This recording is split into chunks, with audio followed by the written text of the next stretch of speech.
अस्सलाम वालेकुम, welcome to my new video. तो इस वीडियो में हम एक और ऑपरेटर के बारे में बात करेंगे और ये सी लैंग्वेज में सबसे इम्पोर्टेंट ऑपरेटर समझा जाता है। तो चलिए शुरू करते हैं। तो सबसे पहले हमारे पास लॉजिकल ऑपरेटर्स आते हैं। लॉजिकल ऑपरेटर्स को बूलियन ऑपरेटर भी कहते हैं। बेसिकली ये सिर्फ दो रिजल्ट दे सकता है, या ट्रू या फॉल्स। अब या तो हमारी एक्सप्रेशन जो हम लिखेंगे या तो वो फॉल्स होगी या ट्रू होगी। अगर ट्रू हुई तो वो 1 देगा, फॉल्स हुई तो वो 0 देगा। तो अब हम इसकी आगे टाइप्स देखते हैं कि ये कौन कौन से लॉजिकल ऑपरेटर्स होते हैं। तो सबसे पहले हमारे पास एंड ऑपरेटर आता है। ये लॉजिकल ऑपरेटर की एक टाइप है। अब बेसिकली इसमें होता ये है कि हम जब दो एक्सप्रेशन को कंपेयर करते हैं, यानी कि एक्सप्रेशन से मुराद a ग्रेटर दैन 0 ये एक एक्सप्रेशन है, फिर b लेसर दैन 0 ये एक एक्सप्रेशन है। दोनों एक्सप्रेशन को जब हम कंपेयर करते हैं तो वो हमें एक रिज़ल्ट देता है ट्रू या फॉल्स के अंदर। अब एंड ऑपरेटर में होता ये है कि अगर आपकी एक भी स्टेटमेंट या एक भी एक्सप्रेशन फॉल्स हो जाए तो पूरा रिज़ल्ट हमारे पास फॉल्स हो जाएगा। जैसा मेरी स्क्रीन पे देख सकते हैं कि अगर दोनों एक्सप्रेशन फॉल्स हो तो आपका आंसर फॉल्स है। अगर एक ट्रू हो और एक फॉल्स हो तब भी आपका आंसर फॉल्स होगा, क्योंकि एक इसमें स्टेटमेंट फॉल्स है। अगर स्टेटमेंट दोनों ट्रू हुई तो उस सूरत में आपका आंसर ट्रू होगा। अगर आपकी एक फॉल्स हो और एक ट्रू हो तब भी आपका आंसर फॉल्स होगा। यानी कोई भी एक एक्सप्रेशन फॉल्स तो आपका सारा आंसर फॉल्स हो जाएगा। तो आगे अब मेरे पास और ऑपरेटर आता है। अब और ऑपरेटर एंड ऑपरेटर का ऑपोजिट है। एंड ऑपरेटर में होता ये था कि अगर आपकी एक भी एक्सप्रेशन फॉल्स हो जाए तो सारी स्टेटमेंट फॉल्स हो रही थी।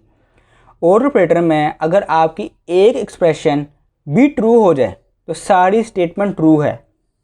अगर आपकी दो स्टेटमेंट फॉल्स होंगी और ऑपरेटर में तो उसका आंसर फॉल्स होगा।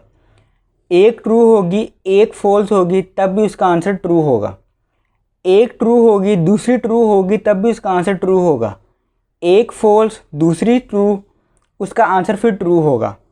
और एंड ऑपरेटर में बस इतना फ़र्क है कि एंड ऑपरेटर में एक एक्सप्रेशन फॉल्स तो होल स्टेटमेंट फॉल्स, और ऑपरेटर में एक एक्सप्रेशन ट्रू तो होल स्टेटमेंट ट्रू।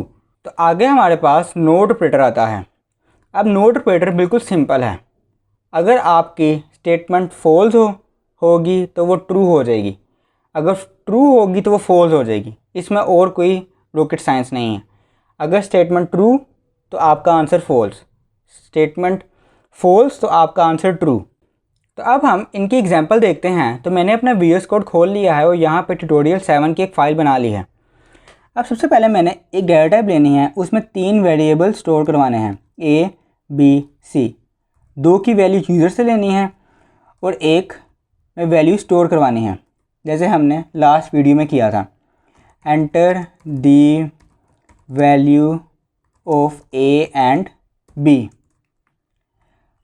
अब नीचे स्कैनफ के अंदर 2 फॉर्मेट स्पेसिफायर्स यानी कि %d और %d, फिर 2 एम्परसेंड A, फिर एम्परसेंड B।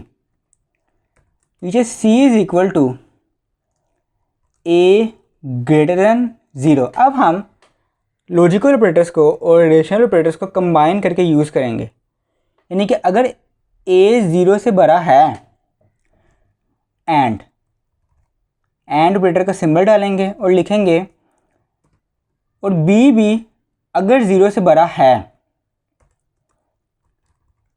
तो हमें ये उस हिसाब से इसका आंसर देगा ट्रू या फॉल्स के अंदर।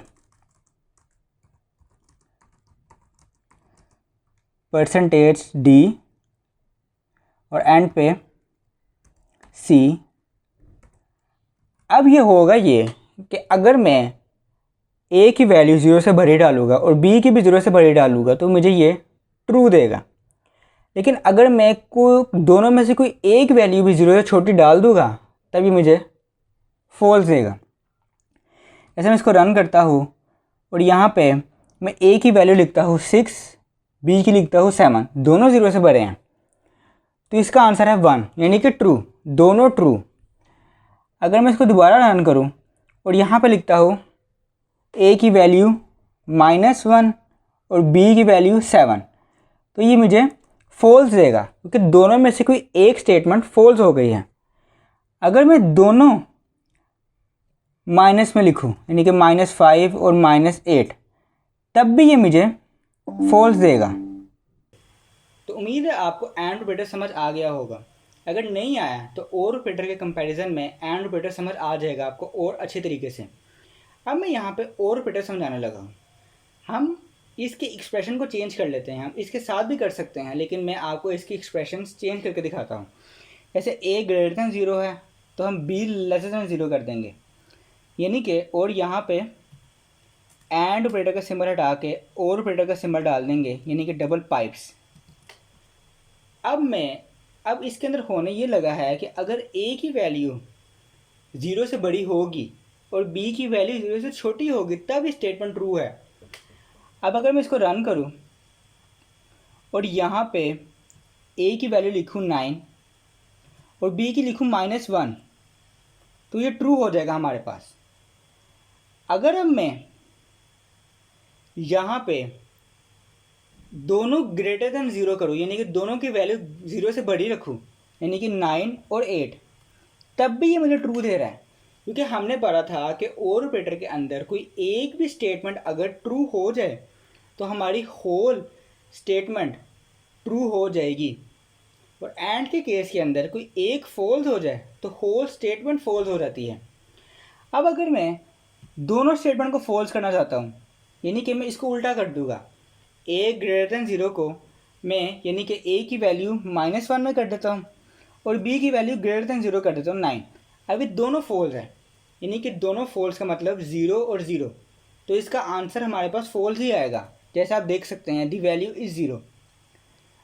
आपने बस ये चीज़ याद रखनी है कि अगर हमारे पास हमने एंड लगाया हुआ है और हमारे पास एक स्टेटमेंट या एक एक्सप्रेशन हमारे पास फॉल्स हो गया है, तो पूरी स्टेटमेंट जितनी हमने उसमें लिखी है वो सारी फॉल्स हो जाएगी। और के अंदर अगर एक एक्सप्रेशन भी ट्रू हो गई तो पूरी एक्सप्रेशन हमारे पास फॉल्स हो जाएगी, अनटिल अनलेस कि हमारे पास दोनों स्टेटमेंट फॉल्स हों और दोनों स्टेटमेंट ट्रू हों, तो उसका आंसर हमारे पास इक्वल आएगा। यानी कि अगर दोनों ट्रू होंगी तो उसका आंसर ट्रू होगा बोथ केसेस में, एंड और के अंदर दोनों में। और अगर दोनों फॉल्स होंगी तो उसका आंसर हमारे पास फॉल्स ही आएगा बोथ केसेस के अंदर, एंड और दोनों के अंदर। उम्मीद है आपको अच्छे तरीके से समझ आ गई होगी। तो अगर अब मैं आगे चलूँ तो आगे मेरे पास नोट ऑपरेटर आता है। अब नोट ऑपरेटर का सिंपली मैंने आपको बताया था कि अगर आपकी सारी स्टेटमेंट फॉल्स हो रही हो तो वो उसको ट्रू कर देता है, यानी कि जो आपका आंसर आ रहा हो उसको उल्ट कर देता है। अब इसको एग्जांपल में समझते हैं कि अगर मैं यहाँ पे इसी एक्सप्रेशन को राउंड इसकी साइड पे ब्रैकेट लगा देता हूँ और सिर्फ शुरू में नोट ऑपरेटर का सिंबल लगा देता हूँ, इससे होगा क्या कि अगर अंदर वाली हमारी एक्सप्रेशन हमारी स्टेटमेंट अगर ट्रू हो रही होगी तो वो हमें फॉल्स उसको रिटर्न कर देगा। यानी कि अगर मैं इसको चलाऊँ तो मैं a > 0 लिखता हूँ यानी कि 9 और b < 0 लिखता हूँ यानी कि -1। अब एक हिसाब से ये स्टेटमेंट हमारे पास ट्रू है, इसका आंसर हमारे पास फॉल्स नहीं आना चाहिए, लेकिन नोट ऑपरेटर की वजह से ये हमारे पास इसका आंसर फॉल्स आ जाएगा, यानी कि 0 आ जाएगा। अंदर वाली सारी स्टेटमेंट हमारे पास ट्रू हो गई है, लेकिन बाहर नोट ऑपरेटर की वजह से ये हमें फॉल्स दे देगा। अगर मैं दोबारा देखूँ तो अगर मैं इसको फॉल्स करना चाहूँ, यानी कि अगर मैं a को -1 लिख दूँ, b को 8 लिख दूँ, अभी फॉल्स स्टेटमेंट है, हमें सबको पता है कि ये आंसर हमारे पास इसका 0 आएगा, लेकिन नोट ऑपरेटर की वजह से ये हमारे पास इसका आंसर 1 दे रहा है, उसने उल्टा कर दिया। अंदर वाली एक्सप्रेशन यानी कि स्टेटमेंट अगर फॉल्स होगी तो वो उसको ट्रू कर देगा, यही नोट ऑपरेटर का काम है। अगर मैं आपको एंड ऑपरेटर के साथ भी दिखाऊँ तो यहाँ पे मैं सिर्फ एंड ऑपरेटर का सिंबल लगा देता हूँ, उसको सेव करता हूँ और रन करता हूँ। अब मैं a > 0 यानी कि 9 और b भी > 0 लगा देता हूँ यानी कि 9। अब ये दोनों ट्रू, अब अगर हिसाब लगाएं तो ये स्टेटमेंट एंड ऑपरेटर के हिसाब से फॉल्स आएगी, क्योंकि हमारे पास a तो स्टेटमेंट के हिसाब से ही है, लेकिन b हमारे पास स्टेटमेंट के हिसाब से नहीं है, यानी कि वो फॉल्स है। तो एक हिसाब से हमारे पास फॉल्स आएगा, लेकिन नॉट ऑपरेटर की वजह से ये हमें ट्रू दे देगा। अगर मैं आपको फिर दिखाऊं और यहाँ पे a ग्रेटर दैन 0 यानी कि 9 और b को लेसर दैन 0 यानी कि -1, अभी हमारे पास ट्रू है, लेकिन नॉट ऑपरेटर की वजह से इसका आंसर भी हमारे पास 0 आ जाएगा यानी कि फॉल्स आ जाएगा। उम्मीद है आपको लॉजिकल ऑपरेटर अच्छे तरीके से समझ आ गए होंगे। अगर समझ आ गए हैं तो कमेंट्स में ज़रूर बताइएगा। आज के लिए इतना ही। ओके, अल्लाह हाफिज़।